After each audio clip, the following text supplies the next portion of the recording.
It's been hidden in the jungle for centuries, and it's only really in relatively recent times that a lot of it has been unearthed and is still being unearthed, and we're still learning about this place.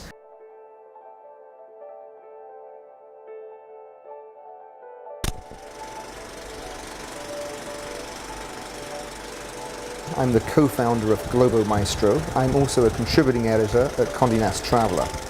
Globo Maestro is really the only place online where top hotel concierges dish their insider tips, and they do it through a really cool series of videos and blogs. I'm lucky enough that I've lived in 7 or 8 different places, and I've traveled to 80 different countries, and the one thing I've kind of learned is, I guess, like a little bit like reading, the more you travel, the more you realize you haven't traveled. You realize how very little of the world you've seen. So one of my most memorable trips was to Cambodia, and I visited Angkor Wat, the whole complex of temples there. I was lucky enough to stay at Amansara, super discreet, very high-end, and it in fact used to be the royal retreat in the 1960s. They put together a totally tailored itinerary for all their guests, where you get to see the temples when no other tourists are there at these real off hours, to really kind of experience the magic and beauty of the place when no one else is around. Angkor is something that shouldn't be done in a checking off the list kind of way. It really takes a few days at the very least to experience and get under your skin. And you have to remember that this was the largest pre-industrial city in the world. So one of my favorite temples that we visited is called the Bayon, and it's this temple, the king at the time built all these carved faces of himself out of the rock. And they're huge, huge stone faces which are very serene, and they're just kind of growing out of the jungle. They're pretty incredible.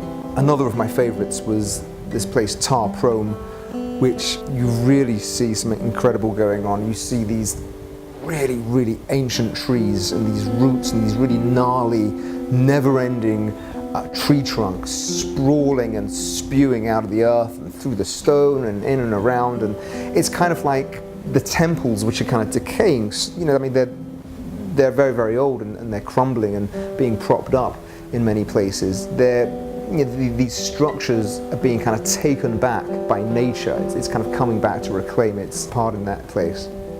Angkor Wat itself is really one of the great iconic temples in the world, and its grandiosity is it's something to behold when you're actually there. It's surrounded by water. There's a big pathway that kind of like leads up to it. And inside, it's you really get a sense of the fact that this was the seat and holy spot of that entire empire. You walk through these stone colonnades. There are these beautiful, intricate bas-relief stone carvings. There are baths where people bathe. There are these incredibly ornate, beautifully constructed libraries, all of which kind of give you a really amazing sense of how developed and cultivated this civilization was. Cambodia is really a story of hope and survival, not just with these buildings, the physical vestiges of an empire that is still with us 1,000 years on, at least many of the relics and kind of remains of these buildings, but also the people who were nearly obliterated, nearly wiped out from the Khmer Rouge. And you've got a whole generation of people reborn, finding themselves, finding their cultural identity and learning about their history. Puts a lot in perspective in terms of your own life and seeing how these people live and really kind of live with hope for a new day.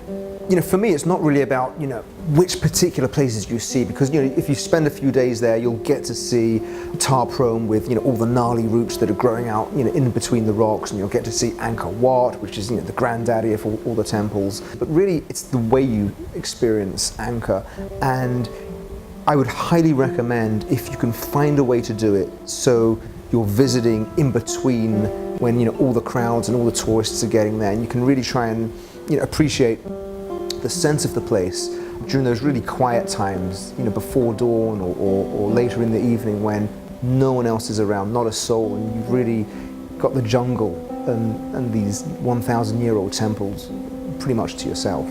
Cambodia is one of those destinations that has the entire rainbow of travelers. You see the Lonely Planet backpacker types who are just, they're there to do it on a shoestring. and you can experience it on a shoestring budget. You can do it on the higher end, which was my experience. So to check out all these details of visiting Angkor and Cambodia, you can check out my wander list at wanderfly.com. If you want to check out Globo Maestro, please go to globomaestro.com, where you'll be able to see all these wonderful concierges on video.